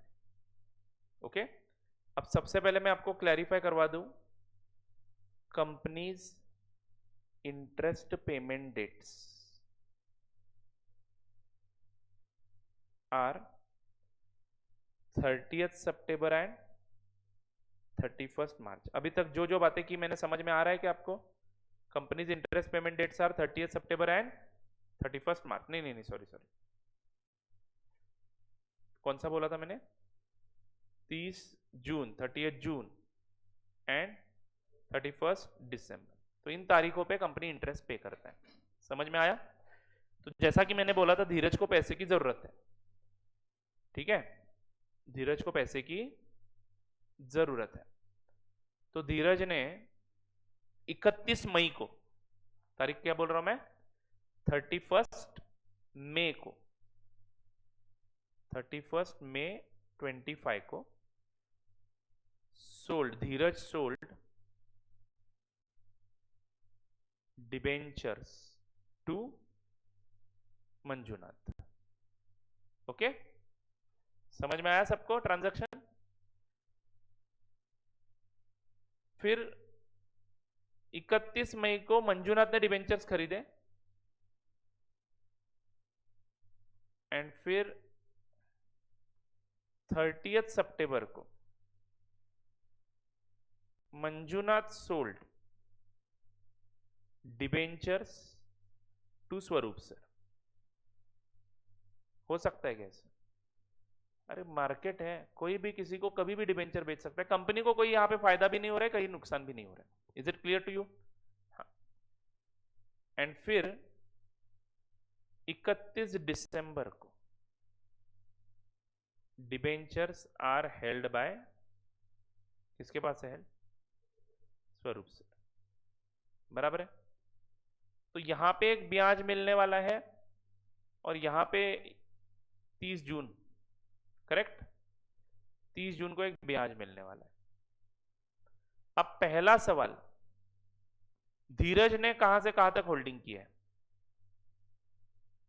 धीरज ने डिबेंचर्स कहां से कहां तक होल्ड की है? धीरज को लास्ट ब्याज कौन सा मिला था? 31 दिसंबर 2024 को मिला था। ओके, तो धीरज 1 जनवरी 2025 से ब्याज उसको मिलना चाहिए। कहां तक का? 31 मई 2025 तक का। ये ब्याज किसको मिलना चाहिए? धीरज को मिलना चाहिए। फिर मंजूनाथ ने यहां पे एंट्री मारी। मंजूनाथ को ब्याज कहां से मिलना चाहिए? 1 जून 25 से 30 सितंबर तक का ब्याज मिलना चाहिए। बोलो बच्चों। एंड फिर मुझे ब्याज कहां से मिलना चाहिए? 1 अक्टूबर 25 से 31 दिसंबर। ये फेयर एंड स्क्वायर हो जाएगा सब। अब पहला ब्याज कंपनी पे कब करेगी? 30 जून को। बात पकड़ में आ रही है? पहला ब्याज कंपनी पे कब करेगी? 30 जून को, क्योंकि लास्ट 31 दिसंबर 2024 को पे किया था, उसके बाद 30 जून 25 को अगला ब्याज पे करेगी। अब ये ब्याज कंपनी कैसे पे करेगी? मतलब कंपनी खुद धीरज को थोड़े पैसे देगी, क्योंकि देखो ना, ये 6 महीने का ब्याज है। 6 महीने में से 5 महीने किसके पास इन्वेस्टमेंट था? धीरज के पास था। और फिर 1 जून से 30 जून, करेक्ट बोल रहा हूं मैं, 30 सितंबर तक है मंजूनाथ के पास, बट अभी अपने को इंटरेस्ट 30 जून तक का ही देना है। तो अगला 1 महीना, तो ये 5 महीने, शुरू के 5 महीने धीरज को ब्याज मिलना चाहिए। और ये 1 महीने का ब्याज किसको मिलना चाहिए? मंजूनाथ को मिलना चाहिए। तो कंपनी ये खुद स्प्लिटिंग करेगी या कंपनी डायरेक्टली 30 जून को जो रजिस्टर्ड होल्डर है उसको ब्याज पे करेगी? तो point to be noted, company को कोई काम धंधा नहीं है क्या? जरा लॉजिकली सोचो ना, अगर इसी बीच में 50 बार सेल हुआ है, एक परचेस सेल हुआ है, तो 50 लोगों का हिसाब किताब कंपनी रखेगी क्या? तो कंपनी बोलती है ऐसा नहीं है, हमने आपको डिबेंचर बेचने के लिए बोला था क्या? वो आपका हेडेक है, ब्याज किससे लेना है, किसको देना है, आप डिसाइड कर लो। हम ब्याज किसको देंगे? जो 30 जून को हमारे रजिस्टर में एंट्री है, जो जिसके नाम पे डिबेंचर्स है, उसको ब्याज देंगे। तो दोस्तों, डिबेंचर होल्डर का एक लिस्ट बनाया जाता है। उस लिस्ट में नाम किसका होगा? 30 जून की तारीख को। 31 मई को मंजूनाथ ने डिबेंचर्स खरीदे ना, किसके पास से? धीरज के पास से। तो 31 मई को डिबेंचर्स किसके नाम पे हो जाएंगे? मंजूनाथ के नाम पे हो जाएंगे। एक्चुअली 31 मई को होता नहीं है, सब डिमैट अकाउंट के थ्रू ट्रांजैक्शन होता है। थोड़ा सा प्रैक्टिकल बात करते हैं बच्चों। अब ऑब्वियसली ये डिबेंचर्स मंजूनाथ एंड धीरज आपस में कैसे बेचेंगे? 2 ऑप्शन है। एक तो फिजिकल डिबेंचर सर्टिफिकेट ट्रांसफर करेगा, कौन? धीरज। किसको? मंजूनाथ को। सर्टिफिकेट में नाम किसका होगा? धीरज का होगा। मंजूनाथ ने पैसे दिए धीरज को डायरेक्टली चेक से, और वो सर्टिफिकेट कस्टडी ले ली। और मंजूनाथ ने धीरज के साथ एक फॉर्म भरा कंपनी में, जिसके ऊपर धीरज के भी साइन होंगे, मंजूनाथ के भी साइन होंगे, जिसमें लिखा होगा कि अब ये डिबेंचर धीरज ने किसको बेचा है? मंजूनाथ को बेचा है, और वो मंजूनाथ का नया सर्टिफिकेट बनवा के भेज दो करके, और पुराना वाला सर्टिफिकेट का कॉपी उसमें अटैच करेंगे और कंपनी को भेज देंगे। फिर कंपनी उस डॉक्यूमेंट को देखेगा, चेक करेगा, और फिर धीरज के नाम का सर्टिफिकेट कैंसिल करके मंजूनाथ के नाम का नया सर्टिफिकेट बना के भेज दिया जाएगा। किसको? मंजूनाथ को। ये पुराना वाला तरीका, आम जिंदगी। Nowadays we work through demat accounts. समझ में आ रहा है क्या? तो अब डायरेक्टली मैं किसको बेच रहा हूं ये दिखेगा नहीं। धीरज को डिबेंचर बेचने हैं, मंजूनाथ को डिबेंचर खरीदने हैं। इन 2 लोगों को डीमैट अकाउंट के थ्रू लिंक किया जाता है, और मंजूनाथ खरीदने का पैसा देता है, धीरज बेचने का पैसा रिसीव करता है। बात खत्म। लेकिन इस केस में डिबेंचर कब ट्रांसफर होता है? किसके नाम पे? मंजूनाथ के नाम पे। तो actually the rule is T+2। T+2। आपने अगर डिमैट अकाउंट कभी यूज किया है तो आपको पता होगा, शेयर्स आपके खाते में इमीडिएटली क्रेडिट नहीं होते। कितने दिन लेते हैं? Transaction date +2 days. यानी आज खरीदा हुआ शेयर मेरे नाम पे कब रजिस्टर हो जाता है? 2 दिन के बाद। 2 दिन ट्रांसफर होने के लिए लेता है। Indian securities exchange board is trying to reduce that period to 1 day now. and from one day it will be 0 day one day. I mean, on one particular day it will be like 0 day. Immediately it will get transferred. ये हुई practical बात. But हमारे question solve करते समय हम क्या मानेंगे? Immediately transfer हुआ ऐसा मानेंगे. समझ में आया ना? क्योंकि वो एक दिन का इंटरेस्ट भी किसको मिलेगा वो इंपॉर्टेंट है. तो याद रखना है, जिसने बेचा उसको मिलेगा इंटरेस्ट. किसको मिलेगा? वो एक दिन का. 30 जून को मान लो मंजूनाथ ने बेचा होता तो 30 जून का ब्याज किसको मिला होता? सॉरी, धीरज ने 30 जून को डिबेंचर बेचे होते तो 30 जून का ब्याज किसको मिला होता? धीरज को मिलेगा. 1 तारीख को मंजूनाथ, 1 तारीख से मंजूनाथ को मिलेगा. अंडरस्टूड और नॉट? फाइन. थोड़ा सा प्रैक्टिकली भी सिनारियोज अलग है. क्वेश्चन सॉल्व करते समय सिनारियोज अलग लेने पड़ेंगे, क्योंकि अगर T+1 डे करेंगे तो it will be more complicated. तो आईसीआई क्वेश्चंस को कैसे सॉल्व करता है वो देखना जरूरी है. चलो बच्चों, जरा वापस एग्जांपल में आते हैं. मुझे पता है ब्रेक का टाइम आया है, बट अभी मैं कंसेप्ट के बीच में हूँ तो 5 मिनट इधर उधर होता है. चलेगा ना? चलना नहीं पड़ेगा. There is no other option. ठीक है, मैं आपसे कुछ पूछूंगा ही नहीं आज इस बैच में. मुझे जो करना है वो मैं करके रहूंगा. तो दोस्तों क्या है, धीरज ने कब बेचा डिबेंचर्स को? 31 मई को. तो 31 मई तक का ब्याज किसको मिलना चाहिए था? धीरज को. 31 मई से आगे का ब्याज किसको मिलना चाहिए? मंजूनाथ को. 30 जून पे है हम लोग, 30 जून की बात करेंगे, आगे का मत देखो. आगे का मत देखो. 30 जून को कंपनी ब्याज पे कर रही है. कंपनी ओपन करेगी list of debenture holders. List of debenture holders में किसका नाम होगा? मंजूनाथ का. क्योंकि मैं क्या मानता हूं कि मंजूनाथ ने 31 मई को खरीदा तो 1 जून से डिबेंचर किसके नाम पे है? मंजूनाथ के नाम पे. Are you all getting it? और 31 मई तक डिबेंचर किसके नाम पे है? धीरज के नाम पे. तो 31 मई तक का ब्याज किसको मिलना चाहिए? धीरज को. 1 जून से आगे का ब्याज किसको मिलना चाहिए? मंजूनाथ को. ये बराबर है लॉजिकली. बट कंपनी के लिस्ट में किसका नाम है डिबेंचर होल्डर करके? मंजूनाथ का. तो 1 जनवरी 2025 से बात कर रहा हूं. इंटरेस्ट कब से पेंडिंग है कंपनी के एंगल से? 1 जनवरी 2025 से. धीरज को मिलना चाहिए था वो इंटरेस्ट 1 जनवरी 2025 से 31 मई तक का. यानी 5 महीने का इंटरेस्ट किसको मिलना चाहिए? धीरज को. बट पूरे 6 महीने का ब्याज किसको मिलेगा? मंजूनाथ को मिलेगा. कंपनी का नियम है, company pays interest. This interest is paid to a person who is registered holder of a security on interest payment date. Interest payment date कौन सा है हमारा? 30 जून. 30 जून के दिन ब्याज किसको मिलेगा? मंजूनाथ को मिलेगा. क्या मंजूनाथ इसमें से 5 महीने का ब्याज धीरज को अब देगा? मंजूनाथ की शक्ल देख के जरा बताओ, धीरज क्या लगता है तुम्हें, ब्याज मिलेगा? ये पॉलिटिकल इंसान बनेगा. देखो मिलेगा कि नहीं, ऐसा बोलना नहीं चाहिए. मिलना तो चाहिए, वो बराबर है. मिले, शक्ल देख के बताओ उसकी, मिलेगा कि देगा कि नहीं देगा? नहीं देगा ना, बराबर पहचाना. कोई नहीं देगा, मैं भी नहीं दूंगा. सर शक्ल से आप तो ऐसे ही लगते हो. कौन क्यों देगा ब्याज? तो इस बार स्मार्ट किसने बनना चाहिए? धीरज ने. धीरज ने 31 मई को जब बेचा ना तभी बोलना चाहिए कि ये इन्वेस्टमेंट का पैसा मुझे इतना चाहिए और ये 5 महीने का जो ब्याज इसके ऊपर एक्रूड है ये किसको मिलेगा? फ्यूचर में तुम्हें मिलेगा. फ्यूचर में तुम्हें मिलेगा. तो वो आज ही मुझे दे दो तुम, तभी मैं तुम्हारे नाम पे ये इन्वेस्टमेंट ट्रांसफर करूंगा. समझ में? बाद में का कोई रिलेशन रखना ही नहीं है यहाँ पे. अंडरस्टूड और नॉट? समझ में आ रहा है क्या? तो मंजूनाथ इस बार 2 चीजें पे करेगा धीरज को. इन्वेस्टमेंट की जो डिसाइडेड रेट थी वो, प्लस 5 महीने का जो ब्याज जो उसको कब मिलने वाला है? 30 जून को मिलेगा. 30 जून को मंजूनाथ को 6 महीने का ब्याज मिलेगा. उसमें से 5 महीने का उसने ऑलरेडी पे कर रखा होगा, तो 1 महीने का ब्याज उसका इनकम हो गया, खत्म. अंडरस्टूड और नॉट?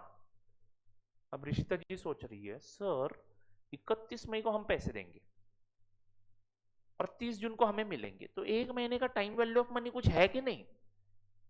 तो दोस्तों मैं आपको पहले ही बता दूं, फाउंडेशन में चैप्टर नंबर 1 जो आपने ऑप्शन में रखा था उसमें लिमिटेशंस ऑफ अकाउंटिंग थे.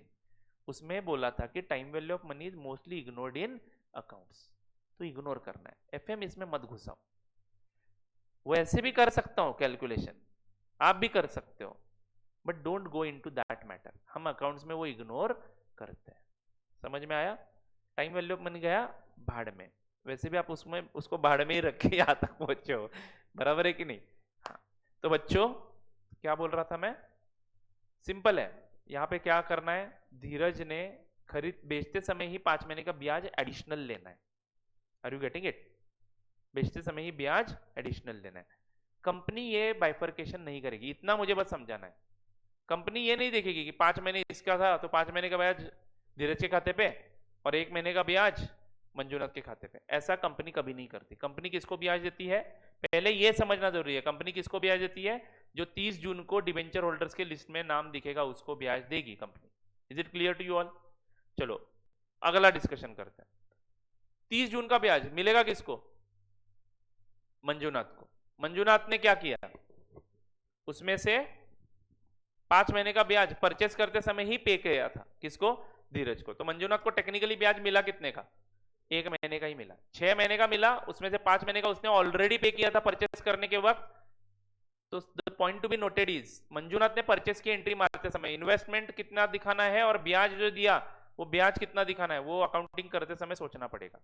और धीरज ने भी टोटल 2 अमाउंट रिसीव की, एक तो इन्वेस्टमेंट का सेल वैल्यू प्लस ब्याज। तो ब्याज को इनकम दिखाना है या इन्वेस्टमेंट का सेल ही समझना है, वो देखना पड़ेगा। Are you getting it? तो यहां पे एक कंसेप्ट ओपन अप करने वाला हूं, लेकिन ब्रेक के बाद करूंगा। अब थोड़ा सा आगे जाता हूं। 30 जून के बाद मंजूनाथ ने वो इन्वेस्टमेंट कब बेचा वापस, 30 सितंबर को। यानी 1 अक्टूबर को ऑफिशियल ओनर कौन हो जाएगा डिबेंचर्स का, मैं बन जाऊंगा।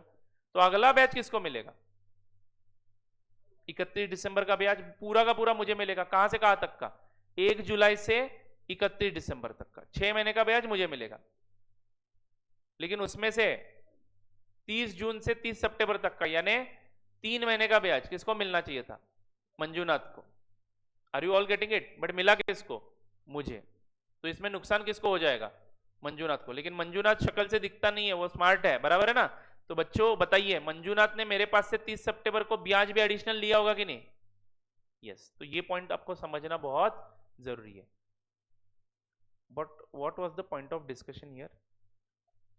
The interest is paid to a person who is registered holder of a security on interest payment date. इस कंपनी के रूल के अनुसार हमें कंसेप्ट पढ़ना है, concept of ex interest price and cum interest price, जो हम लोग ब्रेक के बाद पढ़ेंगे।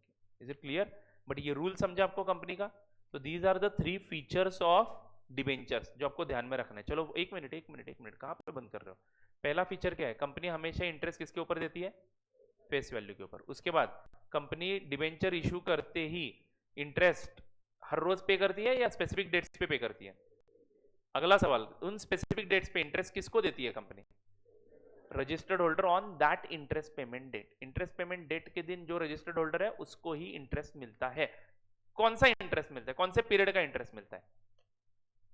Last interest payment date till next interest payment date, वो पूरे पीरियड का, टिल नेक्स्ट नहीं बोलूंगा, till the date of interest payment date. Last interest payment date till the date of transaction interest मिलता है। Is it right? पक्का समझ में आया? अभी थोड़े थोड़े कॉम्प्लिकेशन इसमें बढ़ने वाले हैं, कंफ्यूजन होते हैं, बाकी कुछ नहीं। कंसेप्ट अंडरस्टैंडिंग गुड होता है, बट ट्रांजैक्शन इतने आ जाते हैं और डेट्स में इतना कंफ्यूजन हो जाता है कि हम लोग इसको डर के मारे छोड़ ही देते हैं। चलेगा? तो देखते हैं बच्चों, इसके बाद एक concept of ex interest price and cum interest price, इसके बाद देखेंगे। ब्रेक लेते हैं। 9:40 हुआ है, 9:50 9:55 को शुरू करूंगा, 15 मिनट का ब्रेक।